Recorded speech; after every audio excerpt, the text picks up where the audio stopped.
شرک دا یوه عظیمه ګناه ده. د الله تعالی سره څوک شریک جوړول دا په نورو ډیرو ګناهونو نه ډیره غټه ګناه ده.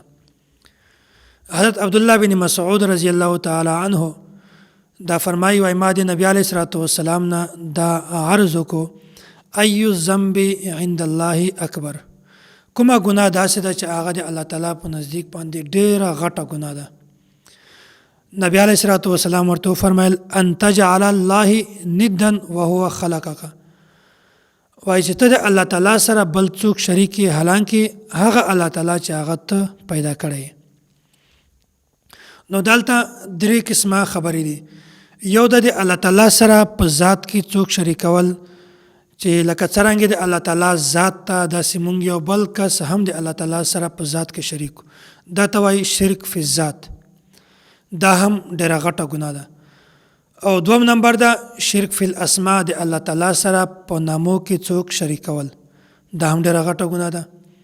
او درم ده شرک فی الصفات، د الله تعالی سره په صفاتو کې څوک شریکول. د دې تفصیل په ذهن کې کېنوي. الله تعالی عالم الغیب ده، الله تعالی ته د غیب علم شته، د هر شي علم ده ورته. خو که څوک د الله تعالی نه بغیر نبی ته یا عام امتی ته د غیب علم ثابت کی نو ګوره دا داسې ده لکه دغه سړي چې دغه کس یا دغه نبی د الله تعالی سره په صفاتو کې شریک، ډیره غټه ګناه ده. الله تعالی عالم الغیب ده، د الله تعالی نه بغیر نه یو امتی نه نبی دا عالم الغیب نشي کېدلی. دوم نمبر الله تعالی دا مختار کل ده، د هر شي اختیار ده ورته. خو که څوک د الله تعالی نه بغیر د نبی لپاره یا د امتی لپاره د اختیار ول صفت ثابت کی، دا سړی د سړی شرک کو د الله تعالی سره څوک په صفاتو کې شریک. الله تعالی حاضر ده او ناظر ده، په هر ځای کې موجود ده او هر ځای کې دی ویني، هم هر څوک ویني. او که څوک د نبی لپاره دا صفت ثابت کی چې نبی هم حاضر ده او ناظر ده، د سړی د الله تعالی سره په صفاتو کې نبی شریکو، ډیره غټه ګناه وکړه. دا صرف د الله تعالی صفات دي. نو شرک دا یو غټ مرض ده، غټه بیماری ده. الله تعالی خواته په ټولو ګناهونو کې غټو ګناهونو کې ټولو نه غټه ګناه دغه شرک ده.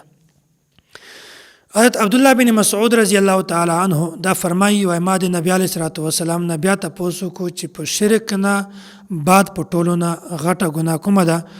نبی علیه الصلاۃ والسلام ورته فرمایل ان تقتل ولدك خشيه ان يطعم معك، بلا غټه ګناه ده چې تخپل اولاد د دې ډار دی وجه نه قتل کی چې هغه به تاسو سره په خوراک کې یا په اسکا کې شریک شي. الله تعالی دې مونږ تاسو معاف کړي. نن سبا کا سوشل میډیا دا وګوري بار بار په هر ځای کې دا خبره راځي چې یو کس ورغی د غربت دی وجه نه، د تنگ دستی دی وجه نه دا کس ورغی خپل بچانو ته زهر ورکړل، خپل بچانې تالاب ته نهر ته واچول، خپل بچانو ته پانسۍ ورکړه، خپل ښځې ته پانسۍ ورکړه، دا یې وکړل. نو دا هم ډېره غټه ګناه ده. الله تعالی دې موږ تاسې د داسې ګناهونو نه په حفاظت کې وساتي. او درم نمبر حضرت عبدالله بن مسعود رضی الله تعالی عنه دا فرمایي وای ما د نبی علیه الصلاۃ والسلام نه تاسو کو چې په دینه بعد په ټولو نه غټه ګناه کومه ده. نبی علیه الصلاۃ والسلام ورته فرمایل چې د خپل پړوسی د خپل رشتہ دار دی ښځې سره زنا کول. الله تعالی دې موږ تاسې په حفاظت کې وساتي. نو الله تعالی سره څوک شریک جوړول، که په نوم کې وي، که په ذات کې وي، که په صفاتو کې وي، دا ټوله ګناه ده او کبیره ګناه ده، غټه ګناه ده. او دوم نمبر کوم کس چې د غربت دی وجه نه، د ډار دی وجه نه یو کس خپل بچیان خپل کورول دغه قتل کی او مړی کی چې هغه کسان به د مانه په کومه طریقه خوراک کوي، ځکه به دې ته خوراک ته کومه خوراوړم، حالانکه د هر انسان روزي الله تعالی د هغه د پیدایش سره انسان ته ورکوي. د روزي تعلق د یو د پلار سره نه ده، بلکې الله تعالی یو کس خپل روزي ورکوي، که هغه زیاته وي که کمه وي هغه د الله تعالی خپل مرزي ده. او درم نمبر دا چې د خپل رشتہ دار د پړوسی د هغه حقوقو خیال ساتي، د هغه د خوراک لحاظ ساتي، هغه د کپړو، هغه د ژمي ګرمي کې د هر طریقې خیال ساتئ او که بیا هم یو په داسې صورت کې د یغه نه ناجایزه فایده واخلي د هغې د ښځې سره زنا وکړي بدفعلي وکړي نو دا هم په کبیره ګناهونو کې یوه ګناه ده. حضرت عبدالله بن مسعود رضی الله تعالی عنه دا فرمایي چې کله ماته نبي علیه صلات وسلام دا خبرې وکړې بیا د ده د تصدیق دپاره الله تعالی دا آیات را نازل کړ. اعوذ بالله من الشیطان الرجیم والذین لا يدعون مع الله إلها آخر ولا يقتلون النفس التي حرم الله الا بالحق ولا يزنون.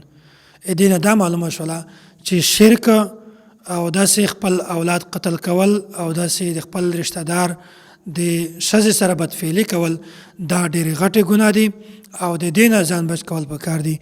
الله تعالی دې موږ تاسې ته د اسلام وال ژوند او په ایمان سره دی الله تعالی موږ تاسې ته مرګ را نصیب کړي.